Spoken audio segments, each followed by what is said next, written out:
I'm Dr. Preeti Galgali and I'm a pediatrician. Today, I'm going to share a story with you, The Superhero. This story was narrated to me by Ankush in a life skills session. I must say here that the names of the characters of the story have been changed to retain confidentiality. And here's what Ankush shared. Oh, now superhero. Sure, even you. And Ankush says, even at 30 years of age, I enjoy seeing the movies of Spider-Man and Superman. As I was sitting in the waiting room of Dr. Asha's clinic, my mind traveled to that evening 15 years ago. And that was the first time I visited Dr. Asha's clinic. And that was the day, in fact, that I began my journey to discover my superhero. I remember feeling ashamed and distressed. My mother was very angry with me and had been scolding me continuously for an hour after she had discovered that I had slashed my forearm with a blade in the school. But I knew it was much ado about nothing, as the cuts were very minor and superficial and even appeared to be healing. But my mother insisted me on taking me to the clinic. As I entered Dr. Asha's consultation room, I was hit by the uncomfortable smell of the surgical spirit. But I found comfort in the pleasant pink colors of the walls and the smiling demeanor of the plump, middle-aged doctor sitting comfortably in a big revolving chair. After greeting the doctor, my mother blurted out in an anxious and weepy tone, "Doctor, look at what Ankush has done. Look at his left forearm. He has cut himself. I'm sure it is because of a girl. Some girl has broken his heart. Please counsel him, doctor, and save his life." I closed my eyes and felt like sinking into the Mother Earth. I was feeling so embarrassed. And then I heard a calm, reassuring voice that made me change my mind and open my eyes. What did I see? I saw Dr. Asha consoling my mother, giving her a tissue to wipe her tears and a glass of water, while leading her gently towards the door and seeking her permission to talk with me in private. My mother looked relieved to do so, and so was I. Dr. Asha, in a sweet voice, introduced herself, requested me to do the same, and checked the wounds on the forearm. She confirmed, just as I had predicted, that they were minor, and she quickly prescribed an ointment and assured me that my wounds would heal soon. She then asked me the question that I had wanted so badly my mother to ask me. What happened? Words and emotions seemed to flood the room. I talked and Dr. Asha listened patiently. I told her the sad story of my life. "Doctor, nobody in the school talks to me. I have no friends. My classmates tease me as I do not perform well in studies. My teacher always scolds me. My father, under the influence of alcohol, beats me up every day because I do not score good marks. I used to win prizes in yoga competitions before, but my parents stopped the yoga classes as they wanted me to study more. I know that my mother cares for me and loves me, but she too sometimes calls me lazy and careless because I make spelling mistakes. My life is miserable. Today, doctor, for the first time, a few of my classmates approached me and said that if I carried out the dare of cutting my forearm with a blade, they would become my friends.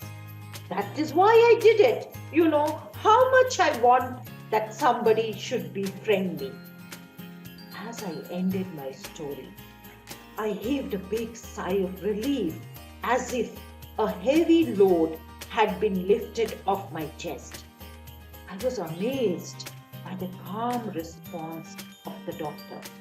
She said, "It was brave of you to share your feelings and the events that happened today with me. You have been through tough times.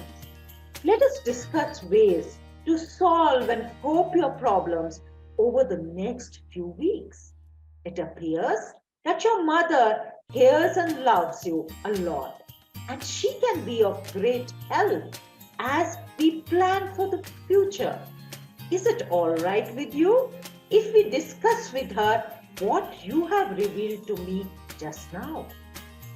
I readily agreed to do so. I also realized that I was badly in need of help. Later, Dr. Asha explained to my mother and me in detail the reason for my poor spelling ability. Thankfully, it was not laziness. It was learning disability. The doctor said my brain was wired differently. Though I could answer well orally, I found it difficult to write. She said that I would need a detailed evaluation by a psychologist.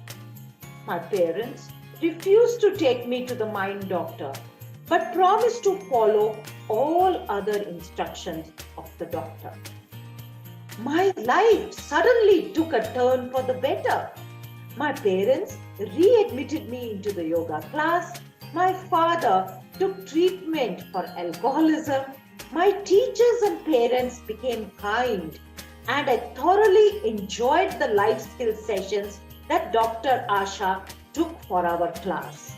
Even my classmates seemed to become more friendly and stopped teasing me. I knew that Dr. Asha was responsible for these changes in my life, as I had seen her talking often with my parents and teachers.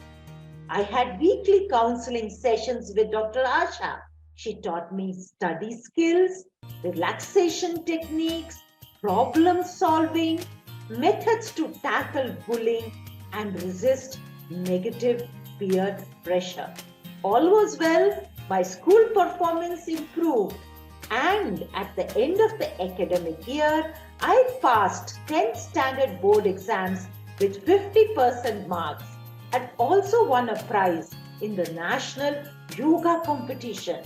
My parents were happy, so was Dr. Asha, and so was I. Over the next few years, I studied in the arts stream in the government pre-university college, but I continued to face difficulties in academics and in spellings. On insistence of a few close friends and after seeking permission from my parents, I joined a gym. I excelled in yoga and in the gym floor exercises. My father had a dream of making me an IAS officer.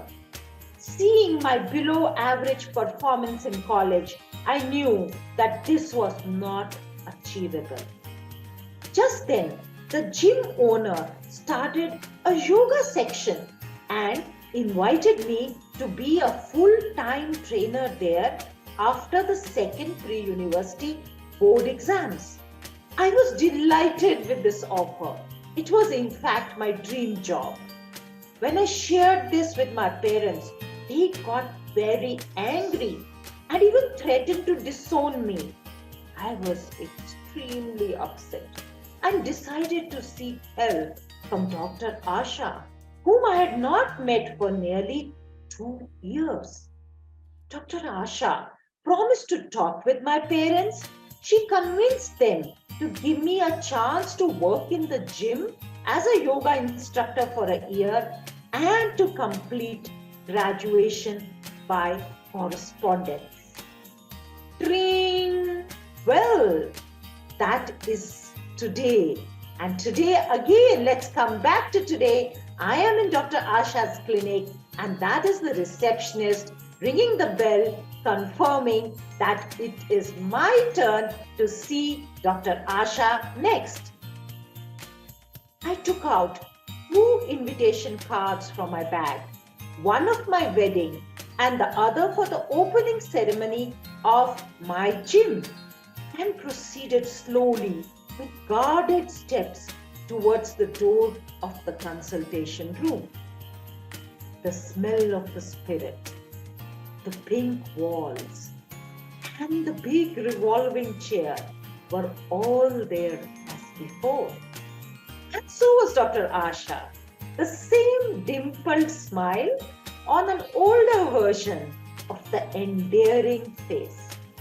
She greeted me warmly with my name and asked me about my well-being and that of my parents. I was delighted, and I thought, after all these years, she remembers me after all. She was delighted with my progress and promised to attend both the functions. I was overwhelmed with emotions and fell at her feet to take her blessings and said, Dr. Asha, you are my superhero.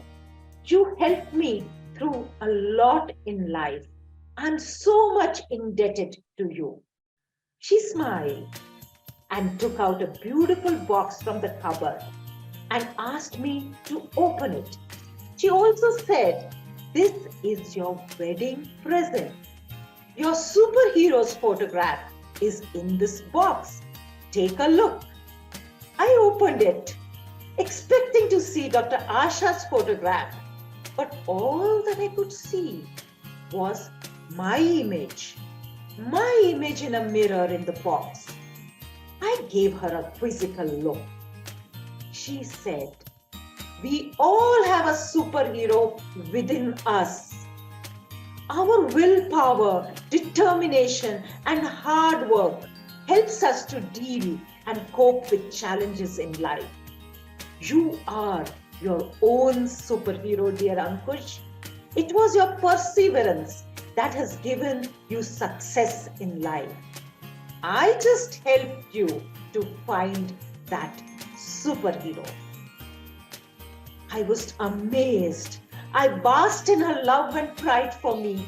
I hugged her affectionately, thanked her, and walked out of the clinic with a broad smile on my face. Today, indeed, I had found my superhero.